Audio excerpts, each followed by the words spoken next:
Maze Life, July 8th. The world is a maze, as is life. The Mazons live in the web of life, as do all other people. But they concede to their sophistic Weltanschauung and welcome sophism into their lives and call life a maze. They have even named themselves after the maze, but the maze is all to them. It is not merely a word that confines our understanding of what a maze is, and in their language the word maze has 10 other definitions than ours does. To them, maze incorporates the ineffable, the divine, the strange, the mysterious, and the unknown. A maze is something that you walk through every day you live. If you become horribly lost, you may die, or you will just continue to live without ever returning to your home. The maze incorporates all. Yet who creates the maze? Some say that we create the maze. The Mazons believe naturally that a maze, or a type of maze, has always existed, and even that the maze created us. Every myth we have about mazes coincides with their mythology, yet they have thousands of other myths that are exclusively their own. Do the mazes have guides? They may. Can a maze be understood through mere wandering? It might. Is a maze the earthly form of God? It may be. Other scholars will answer differently to these questions. Some of them will say, probably. Others will say simply, no. But all this says nothing about how the Mazons live. The amazing thing about them is that they have only one sex. This type of statement will immediately give rise to wonder and the corresponding question: how do they reproduce? A clever writer could weave a fantastical story about their production/reproduction. Perhaps they'll masturbate into a pool and let the amino acid chains form. Or perhaps they cut themselves into pieces and the new ones sprout out of the chopped up parts. But the truth of the matter is much less interesting. In fact, the Mazons have all the outward appearances of having just one sex, but a correct medical examination shows that they are both Mazon women and Mazon men, although they are very rare. They still undergo a type of sexual intercourse, and there is even a type of prostitution. Birth control is not a problem in a society. But in truth, young Mazons are brought to society from outside of it and are discovered at the edge of the maze. They are led there by others on the periphery, and when they grow strong enough, they wander in on their own. Having wandered in, it is the mission of every Mazon to find the center of the maze, or to live out an unhappy existence wherever they trap themselves, be it in the middle of the road, at the side, or in a dead alley. Some unscrupulous Mazons backtrack nearer to the entrance and erect barricades and charge a toll.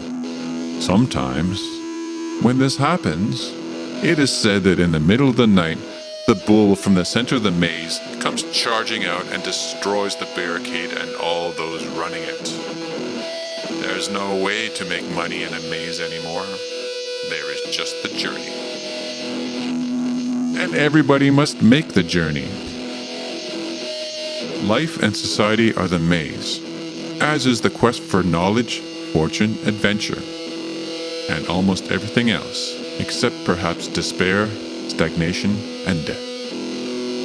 Those elements have no place in the maze, and if someone has resigned themselves to death, they are eaten by the other Mazons and destroyed in this way. The path of the maze is incredible.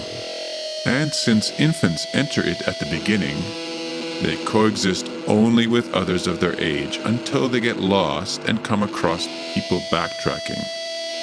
In this type of society, everybody is alive at the same time. Certain people are more advanced in the maze, others less. The chances of everybody coming across every other person is not small, and some people see each other again and again and again and again. The maze continues on.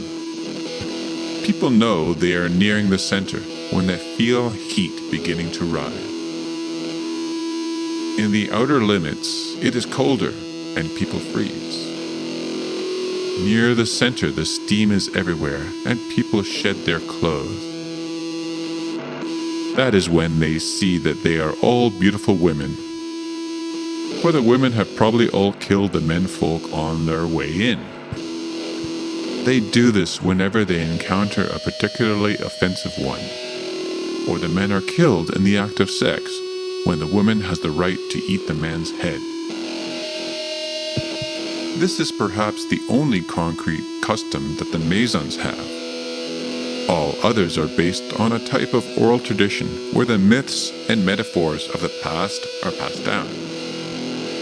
It is guaranteed that all the myths will change cyclically every 40 or 50 years without fail.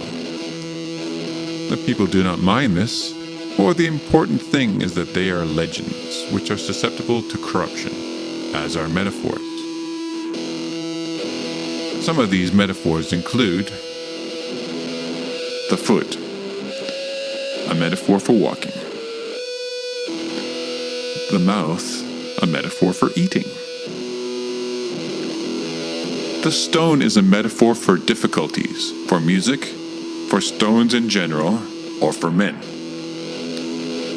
The pen is a metaphor for the civilized philosopher and for cleanliness, also for dirt and stagnation, while the stars in the sky above are a metaphor for escape from the maze. The maze itself is a metaphor for life and struggle. Do you know what I mean? Does everybody wish to escape the maze? The metaphor of the stars is vague, for the stars are beautiful, yet very, very cold. For a generation, the Masons are a morose group, reflecting their legends and metaphors. Another generation later, they are peaceful, yet still given to sudden warlike urges, while other generations are purely abstract philosophers. The world of the Masons is a strange place. You and I belong there, for this maze is not that of the Masons alone. It is for everybody who is born into the land of myth and metaphor, narrative and narrator.